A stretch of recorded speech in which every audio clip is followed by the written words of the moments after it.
আসসালামু আলাইকুম। দীর্ঘদিন জমিনে সোয়াবিন থাকাতে অনেকে গরুগুলো কিন্তু বাইর করতে পারে না, বিশেষ করে দেশি গরুগুলো যারা খামারি তাদের তো খামারে থাকে সবসময়। কিন্তু একজন কৃষক ডগি খালি হওয়ার পরে গরু আনছে, এবং আমরা আগ থেকে জানি সবুজ ঘাস খাওয়াইলে দুধ বাড়ে। একজন কৃষকের অভিজ্ঞতা নেই, আপনি তো গরু মাঠে নামাচ্ছে, কিন্তু এই দেশি গরুগুলো ডগিতে নামানোর পরে দুধ বাড়ছে কিনা? ইনশাআল্লাহ বাড়ছে। এখন বর্তমানে একটা গরুর থেকে আপনি এই গরুটা কয় কেজি দুধ পান? ইনশাআল্লাহ আলহামদুলিল্লাহ 2 কেজি দুধ পাই।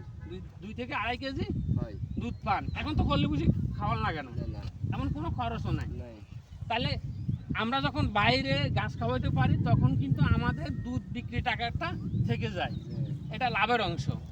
আসুন, আমরা অনেকেই কিন্তু কৃষিকাজ করি, ধান, গম, সোয়াবিন বা বিভিন্ন রকমের সবজি, মানে সবজি হতে সকল কৃষিকাজ করি, কিন্তু কৃষির একটা পণ্য হলো গরু এবং ছাগল, হাঁস, মুরগি।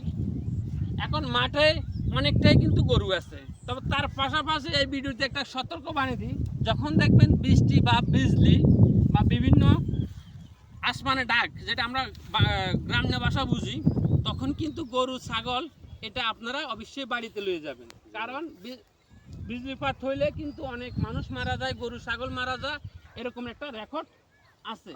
আমরা অবশ্যই যখন আকাশ খারাপ দেখব বা আকাশের বিভিন্ন রকম বিজলিপাত দেখি, তখন আমরা কিন্তু গরু ছাগল বাড়িতে নিয়ে যাব। ঠিক আছে, ধন্যবাদ।